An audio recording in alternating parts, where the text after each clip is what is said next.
tarde, galera. Estamos aqui com o ministro e a gente vai para um jogo rápido aqui, um bate-papo rápido aqui. Aí a gente vai fazer algumas perguntas para ele aqui, aí ele vai estar comentando aí. Amém? Paz, senhor ministro.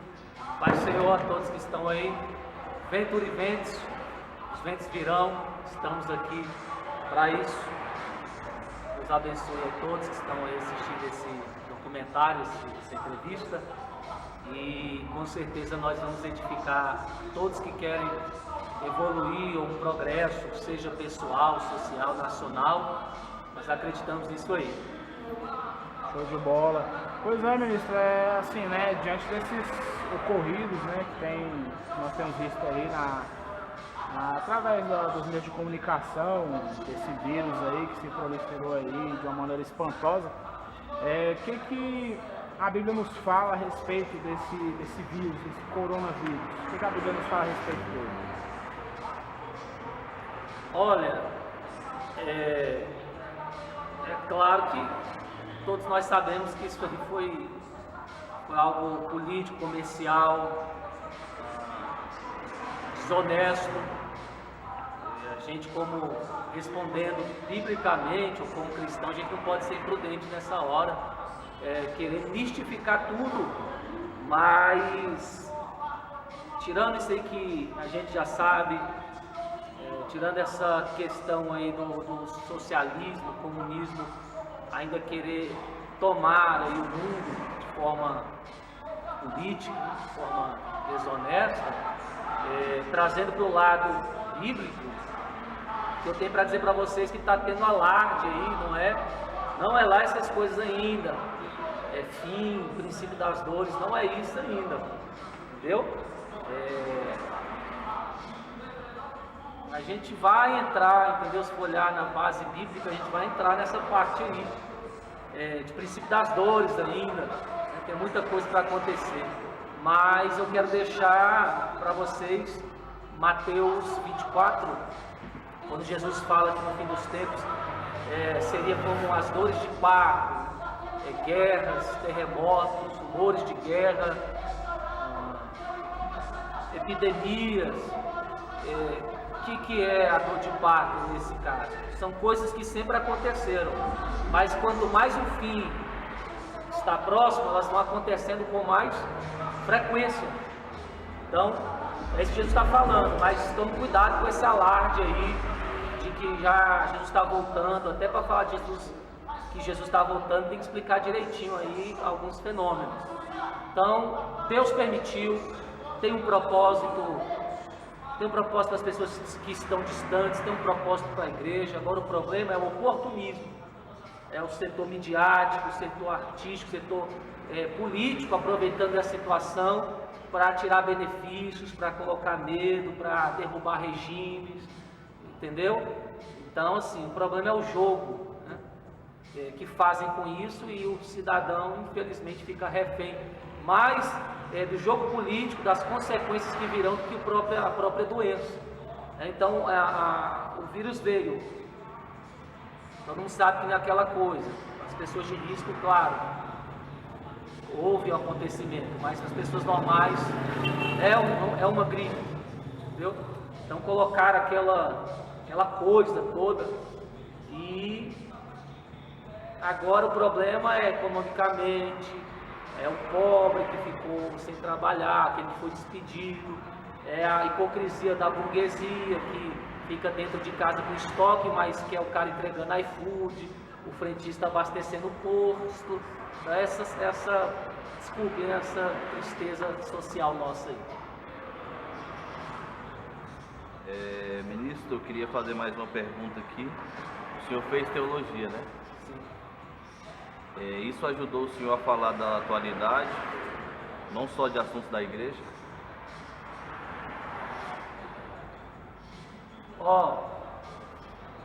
Sim, eu fiz, o curso básico foi 6 anos, aí mais 2 anos no bacharel, fiz o mestrado, fiz doutorado, fiz o pós-doutorado. E o teólogo, ele não vai estudar só a Bíblia, estuda tudo. Arqueologia, história, cultura, personalidades importantes, como pelo menos deveria estudar, né? Nós tivemos como grandes reis, grandes pensadores, para a gente ter um senso crítico na atualidade, quando acontecer algo na atualidade, a gente saber correlacionar com a Bíblia de forma responsável, para não sair interpretando versículos errados para situações erradas, entendeu? Então, assim, estudar teologia me ajudou bastante a entender o que acontece no mundo. As coisas mudam-se nomes, mudam-se estações, mas os princípios parecem ser os mesmos. Então, o que reis da antiguidade, da época paleolítica, o que filósofos ou pensadores ou sacerdotes faziam, acreditavam, hoje pessoas continuam acreditando.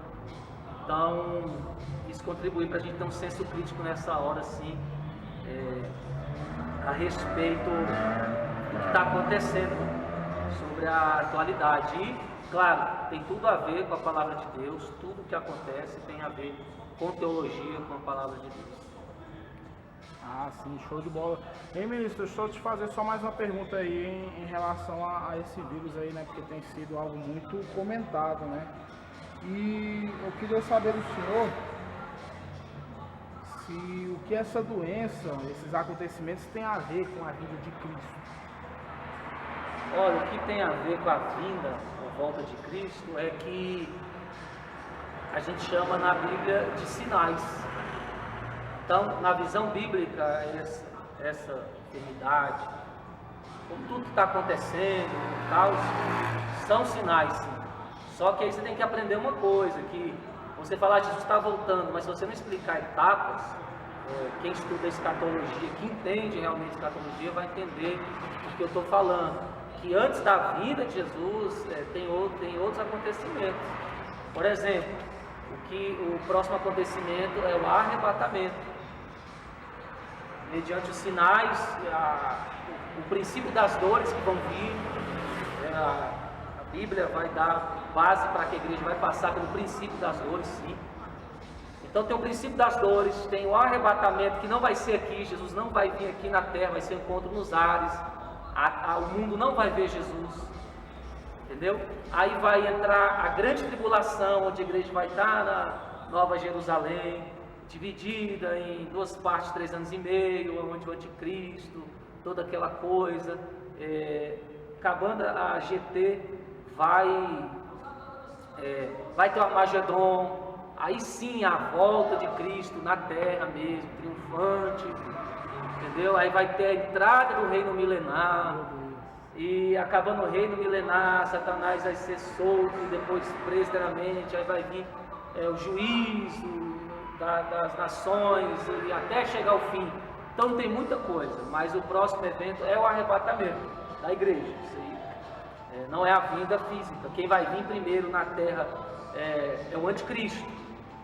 E aí as pessoas vão pensar que ele é Jesus, porque a gente fala que Jesus está vindo, mas não explica Tessalonicenses, texto de Isaías, Salmos, próprio Apocalipse, Pedro, os evangelhos, tem toda a base explicando aí os eventos escatológicos. Beleza. Bispo, as pessoas costumam criticar muito os evangélicos, os pastores opinarem na política.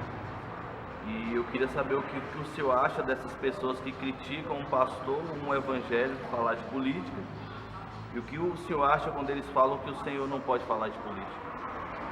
Aí já é algo mais social, né? Para as pessoas que criticam um pastor, um cristão falar de política, ele é ignorante, porque o artigo 5, inciso 9 da Constituição, que dá direito de livre expressão intelectual, artística, de comunicação científica. Então, se eu como cidadão pátrio, nascido aqui, eu posso me candidatar à política, quanto mais expressar minha opinião. Então, dizer que a gente não pode opinar, isso é ignorância. Ignorância, e é claro, tem mentes, ativismos por trás disso, para nos impedir de ter os nossos direitos, entendeu? Tem malícia. Aí, mas o ignorante ouve a malícia e repassa sem saber. Então tem malícia nisso aí. A Constituição me garante isso, 1988. Artigo 5º, vai lá, inciso 9. Direito de expressão, que a vertente que eu sempre bato, que é a socialista, que não dá certo de jeito nenhum, tenta tirar. E isso é maldoso, entendeu? Então o ser humano em si tem a liberdade de se expressar, o direito de opinar. Isso aí é direito constitucional, garantido. Então diga às pessoas que isso é ignorância.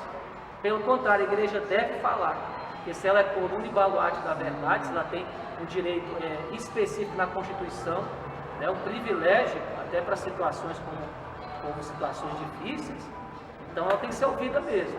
Né?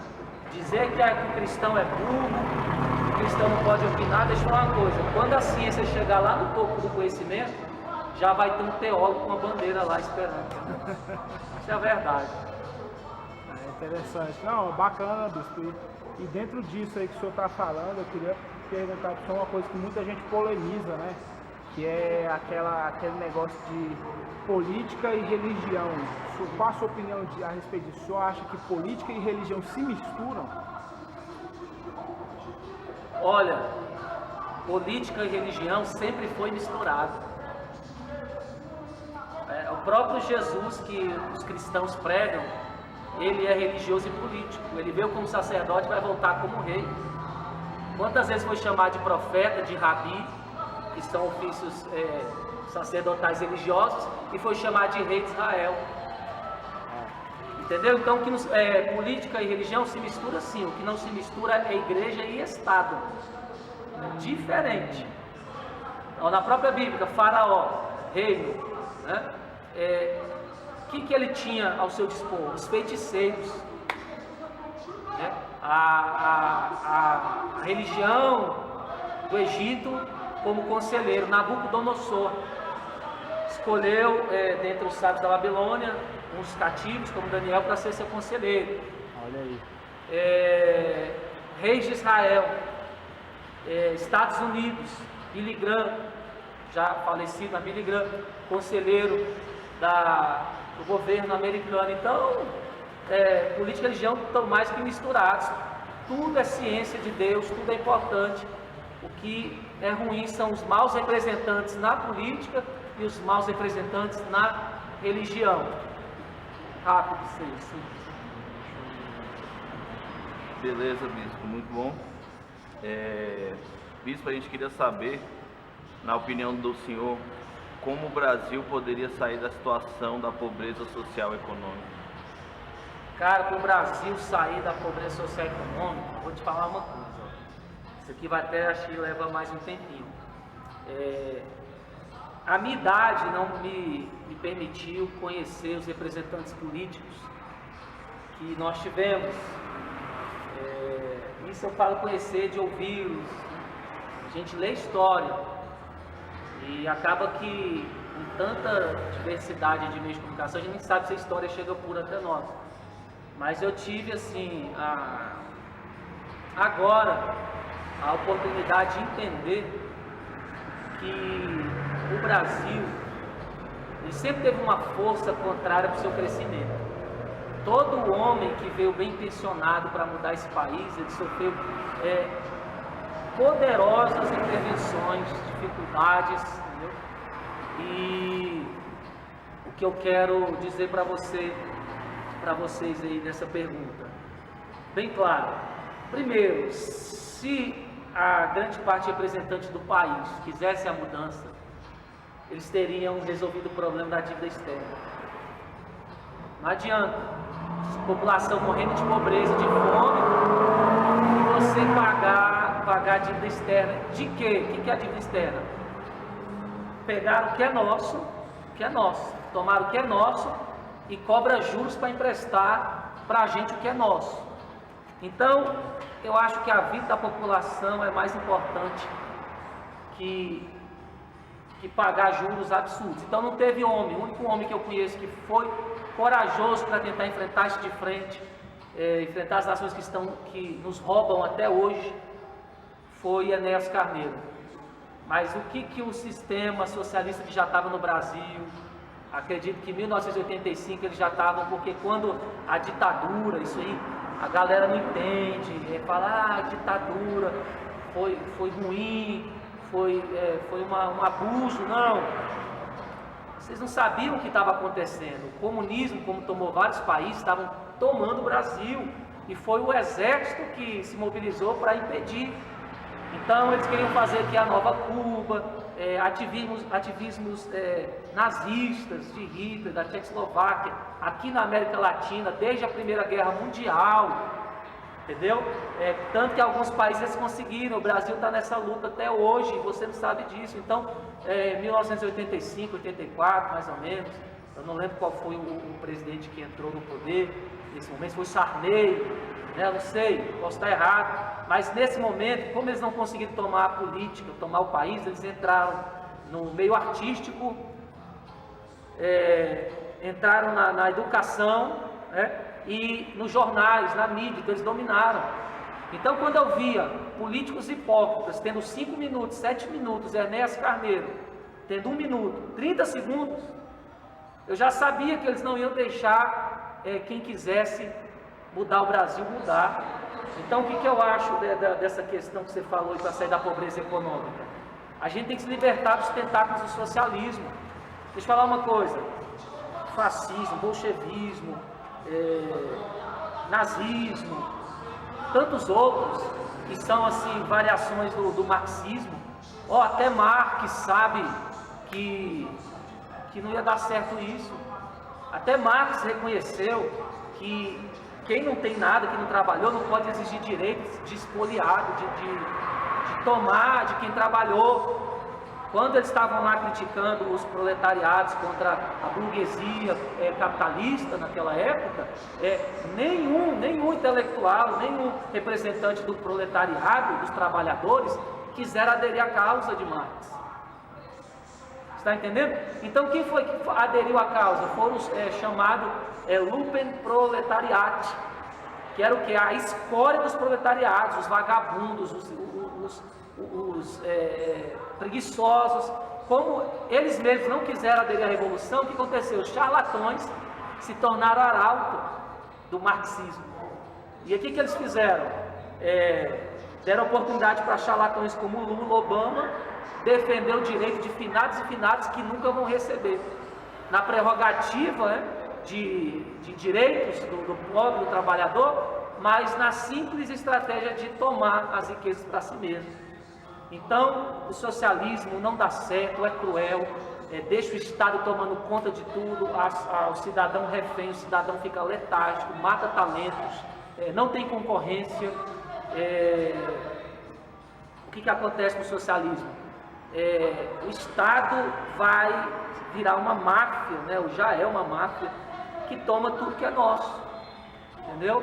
E nisso coloca-se negro contra branco, pobre contra rico, sendo que todos interdependem-se, né, mutualmente uns dos outros. Então tudo isso para instaurar um caos e eles dominarem. A única coisa que impede no Brasil do comunismo socialista tomar de vez esse país é a igreja, claro, o governo atual Bolsonaro e as Forças Armadas. Por isso tanta resistência, tanto ataque, por isso que para a intelectualidade moderna todo cristão é burro, todo Bolsonaro é bozo, enfim. A mídia, como falei, a educação e o meio artístico foram tomados há muito tempo no Brasil e eles estão fazendo uma lavagem cerebral na cabeça das pessoas, tá? Então, queridos, é isso aí que eu tenho a dizer a respeito do Brasil e socialmente, enquanto não enfrentar esses líderes internacionais que nos exploram, mentindo, a gente não vai ter reação. Consigo ver um lugar melhor pra se viver, pra se amar e crer. Aí o nosso irmão Léo, ele tem mais uma pergunta aí para o ministro, para nós fecharmos aí. O que você tem aí para perguntar, meu querido?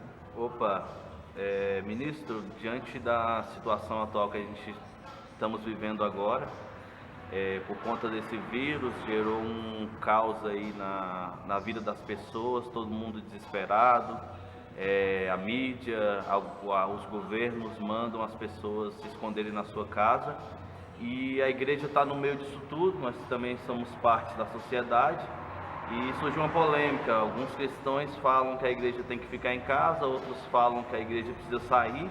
Eu queria saber a opinião do senhor, o que a igreja deve realmente fazer nesse momento de caos na sociedade. O que a igreja deve fazer nesse momento, o papel da igreja é tríplice, né? Orar, pregar e acolher, cuidar. Pelo menos nisso aí a igreja tem que se manter independente de qualquer situação. Isso eu falo a igreja substancial, corpo místico de Cristo. Agora a parte denominacional, a parte de grupo, né, quantitativa, nesse momento, como cidadãos também, possuidores dos mesmos direitos, devem se portarem com prudência. A princípio, esse negócio de ficar em casa ou não, quando você recebe uma notícia, claro, você tem que se precaver até você conseguir discernir o que de fato está acontecendo, qual fonte é confiável ou não. Agora sim, por isso que a Bíblia mesmo diz: conhecereis a verdade vos libertará. Não adianta você estar dentro de uma igreja, você não ter opinião própria, você ser guiado, né, deixar como fonte de formação do seu entendimento, né, ou do seu caráter, enfim, né, mídias sociais. A gente vive um tempo, já é chamado, né, quando eu estudava se chamava de pós-modernismo, os valores estavam lá embaixo, e agora já estamos, né, segundo alguns pensadores, na pós-verdade, ou seja, na era da mentira. Então, na era da mentira, você não pode ser tão inocente em acreditar tudo que se fala, esquecer que tem interesses políticos, que o dinheiro vale mais que pessoas, que o pobre, o mal informado é sempre refém, sempre ele sai na pior, sempre é enganado, sempre é roubado. Isso no mundo e no Brasil. Então, o que aconteceu? Todo mundo já sabe que foi uma estratégia política. O país mais responsável por isso, assista Chernobyl, você vai entender a crítica. Resolver os seus problemas financeiros rapidinho, entendeu? Então quem não tem informação de verdade é manipulado.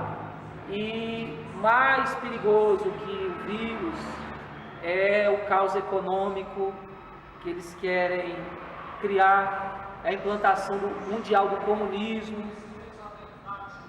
que quer ser implantado. É isso que você tem que estar olhando, entendeu? Aqui no Brasil, o ruim é porque a gente só critica, tá? O governo corrupto passado, gente que acreditava, gente que criticou, beleza. Mas aí chega alguém para mudar, você continua criticando e não faz nada. É igual eu estava me manifestando sobre isso, aí vem dizer, menos partido, mais postura. Aí eu pergunto aonde nas minhas páginas sociais eu estou defendendo partido? Aonde? Aonde eu não estou defendendo o Brasil? E outra coisa, se o mentiroso gasta milhões, porque a esquerda no Brasil é milionária, se eles gastam milhões para botar o bandido como herói, pagam a mídia para a mídia falar que ele é o herói, que ele é um bom cidadão, sendo que ele não é, encobre as suas mentiras, porque eu não posso usar minhas redes sociais para enaltecer, bem dizer, honrar quem tem boa intenção, quem é justo. Porque o poder, a política é de Deus. O que não é de Deus é os justos calados, escondidos, que vai entrar na sua pergunta, e os bandidos tomando poder. Os bandidos tomando a economia, a política, os setores. Então, a igreja, o que acontece? Não pode ficar calada nesse momento de jeito nenhum. Essa questão de ficar em casa ou não, isso aí é uma decisão pessoal. Vai da área de risco, vai também do que você acha melhor para você ou não, mas exigir as pessoas ficarem trancadas e fechar igrejas, isso é perseguição ideológica política, isso é perseguição à igreja, perseguição ao Brasil, à nação. É uma máfia estadual política, entendeu? De forma cruel, anticonstitucional, golpeando a gente. Então, se os verdadeiros líderes se levantar nesse momento, a gente tem que apoiar. E a igreja, nesse momento, tem que falar mesmo, tem que falar. Então, assim, a questão da casa é bem particular, mas é sabido que nenhuma pessoa de saúde dada, saúde normal, morreu com essa doença. É sabido que isso foi uma mentira da mídia, falando de tantas mortes e tanto alarme, para esconder o caos econômico e social. Mais gente estão morrendo de, já falei isso em outros vídeos, de dengue, de pobreza, de pneumonia, de descaso político, entendeu? Maus intencionados aproveitar esse momento para trancar as pessoas, para tentar tomar o governo, ou querer popularidade. Tudo isso é um jogo, e o vírus só foi uma desculpa. Entendeu? Então a gente não pode ficar calado, ainda mais se a igreja tem a revelação de Deus, o Espírito da verdade, ela tem que falar, doa quem doer. Agora, se tem uma massa alienada criticando, deixa criticar, mas você tem que pensar neles também. Infelizmente ou felizmente, tem que pensar neles, porque se eles estão cegos, estão sendo guiados por outros cegos para levar toda a nação para o buraco, alguém tem que confrontar isso aí. Então, nessas horas que surgem os Aristóteles, os Sócrates, Rumi, surgem os pensadores, Pitágoras, né? Essa hora que surge a igreja, os verdadeiros pastores, os verdadeiros cristãos, essa hora que surgem os verdadeiros políticos, é essa hora. Então, a igreja tem que orar, pregar e tem que ajudar nesse momento. É a minha posição em relação a isso aí. Show de bola, pessoal. Então é isso aí, gente. Tamo junto aí, o ministro Ventura Events. Em breve estará aí disponível o CD. Amém? E é isso aí, pessoal. Já deixa o like aí, compartilha. Esse é um papo consciente aí. Tamo junto, pessoal. Falou! Se você pede com fé, meu filho, eu te escuto. E com um toque de um flash eu te tiro do fundo. Em vez que a rapa da Ceilândia é tão pobre de consciência, atrás das grades eu sei, não dá. A noite à tarde eu vi o céu e o mar. Hoje como um réu é só lembrar do céu e o mar, que diz não vá, faça mais, saia dessa. E aquele irmão que se foi, que já é.